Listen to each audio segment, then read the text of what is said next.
इसमें एक बात बिल्कुल सोचनी चाहिए सभी को कि क्या ये जो हिंदुस्तान का मुसलमान, हिंदुस्तान का कम्युनिस्ट, हिंदुस्तान का ये जो विरोध, कांग्रेस कह लो या कोई और पार्टी, ये जो विरोध कर रहे हैं, क्या ये बीजेपी के ग्राउंड पर कर रहे हैं?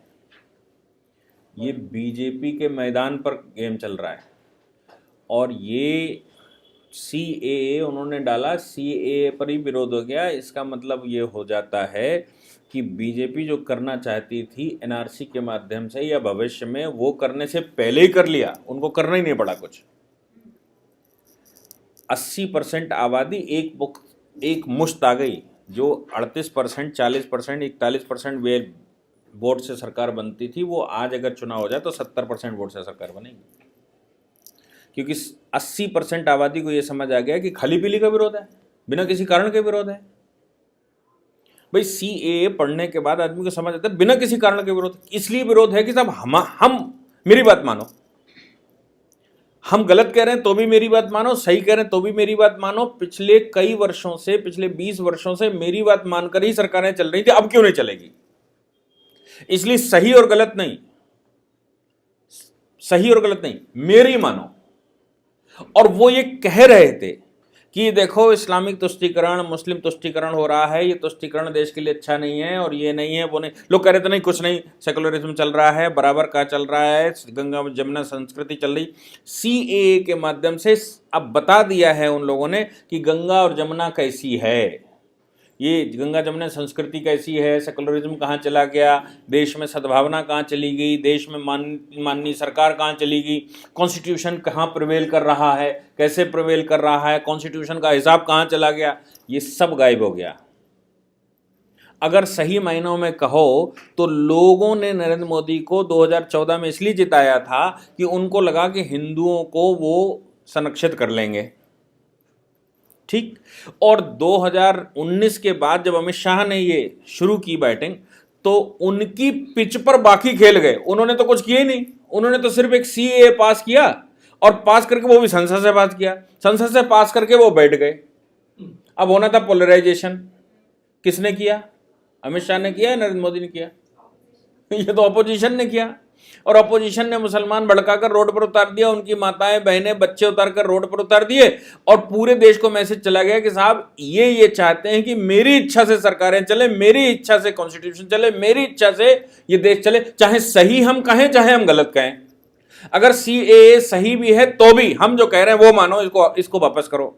तो 80% आबादी को ये समझ नहीं आया कि जो CAA में जब कुछ है नहीं तब ये बवाल है। देश को सुधारने के लिए अगर कुछ सुधारात्मक बड़ी एक्टिविटी करी तो क्या होगा?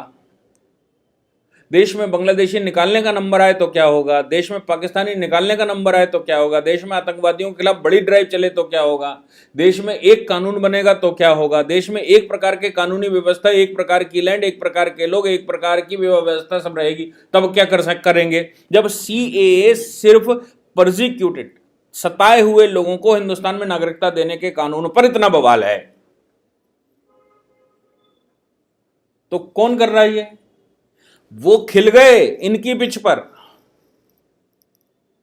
और आज आप हिंदुस्तान में 90% हिंदू आबादी, जो अपने आप को हिंदू आबादी कहती है, उससे पूछ लीजिए, वो ये कह रहा है कि सरकार बिल्कुल ठीक है। इसलिए जो सर्वे लगातार आ रहे हैं ना, उन सर्वे में सबसे प्रमुख कौन, सबसे बड़ा विजेता कौन? योगी आदित्यनाथ। 59% लोगों ने कहा योगी आदित्यनाथ बिल्कुल ठीक कर रहे हैं लाठीचार्ज। अब बताओ कहां गया सेकुलरिज्म? किसकी पिच थी और किसका ग्राउंड था, और किसको मेजोरिटी मिली और किसके पक्ष में लोग आ गए? 59% लोग कह रहे हैं कि योगी आदित्यनाथ बिल्कुल ठीक कर रहे हैं उत्तर प्रदेश में। क्या 59% वोट लेकर सरकार बनी थी? नहीं बनी थी। 59% वोट लेकर सरकार नहीं बनी थी, लेकिन 59% आज की तारीख में है। 49% हिंदुस्तान में, मोर देन 50% लोग ये कह रहे हैं कि मोदी जी बिल्कुल ठीक प्राइम मिनिस्टर हैं। क्या 50%, मोर देन 50% वोट लेकर सरकार बनी थी? नहीं बनी थी।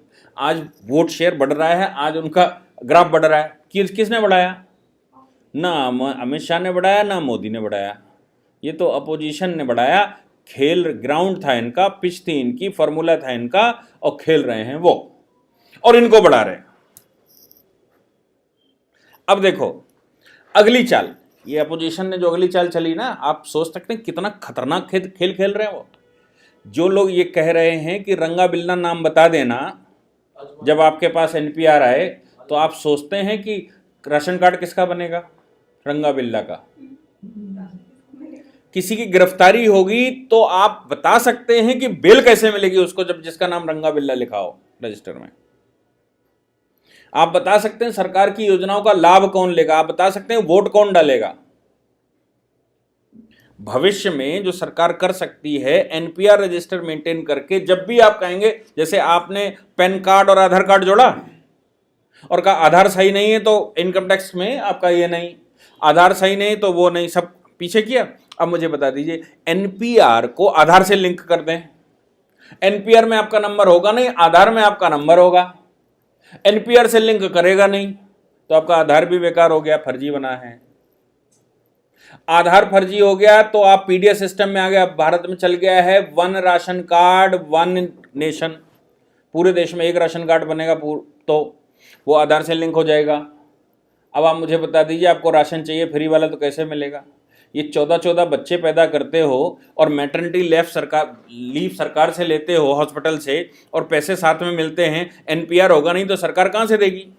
ये 5-5 लाख का बीमा सरकार ने दे रखा है। जब आपका एनपीआर में नाम ही नहीं होगा और एनपीआर के वेरिफिकेशन के बगैर अगर कोई योजना नहीं बनेगी तो आपको कैसे मिल जाएगा ये सब कुछ?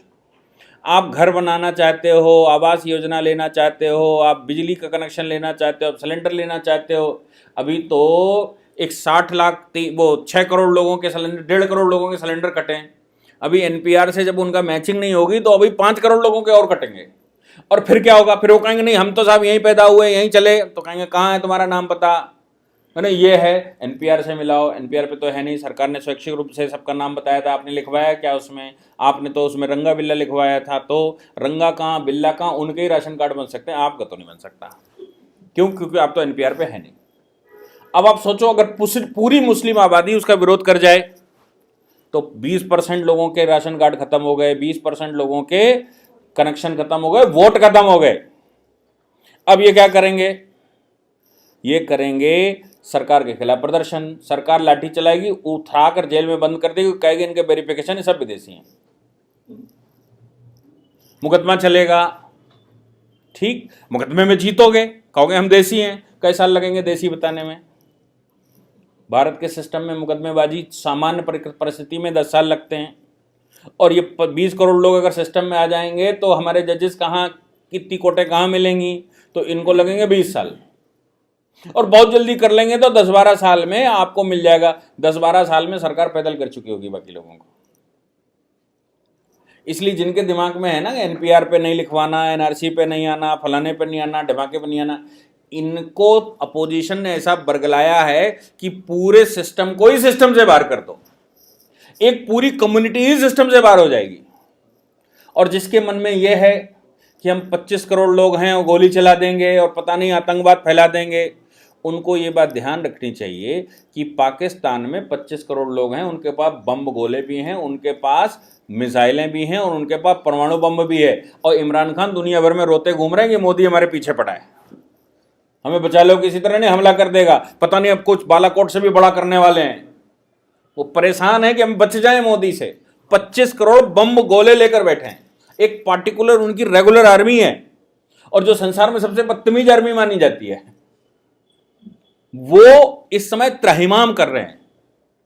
और जिन लोगों को लगता है 25 करोड़ कुछ कर सकते हैं, बहुत बड़ा देश में कुछ कर सकते हैं 20 करोड़ लोग मिलकर, उनको ये याद रखना चाहिए कि मुट्ठी भर 20,000 अंग्रेज आए थे जिसने पूरे हिंदुस्तान पर शासन किया था।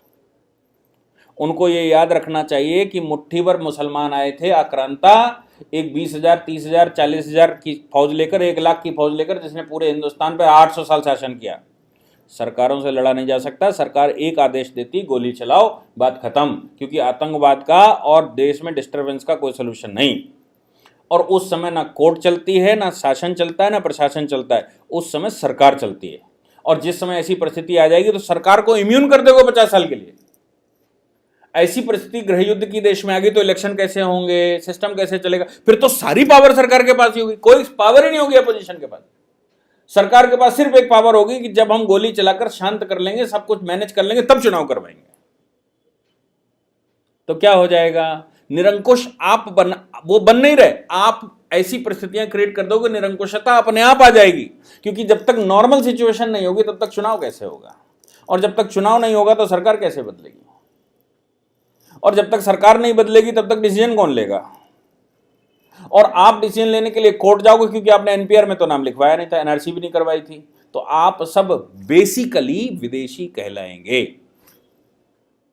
आप न्यायालय से उसको सिद्ध करवाकर 10, 15, 20 साल में आ जाएंगे। 20 साल का मतलब समझते हैं, एक पीढ़ी पूरी चलेगी, पिछली वाली भी चलेगी, आने वाली नई पीढ़ी भी चलेगी, और नई पीढ़ी और पुरानी पीढ़ी खत्म हो गई तो आप अपने आप डिप्रेस क्लास हो जाएंगे। और डिप्रेशन इस लेवल का आएगा कि हिंदुस्तान में जो सरकार करना चाहती थी, जो वो करना चाहते थे नहीं कर सकते थे, सेकुलरिज्म की वजह से, कॉन्स्टिट्यूशन की वजह से, वो कर लेंगे।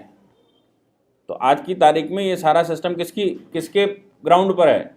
बीजेपी के ग्राउंड पर, उनकी पिच पर खेलने वाले दूसरे हैं, रेफरी बनकर ये खड़े आउट नॉट आउट बता रहे हैं बस।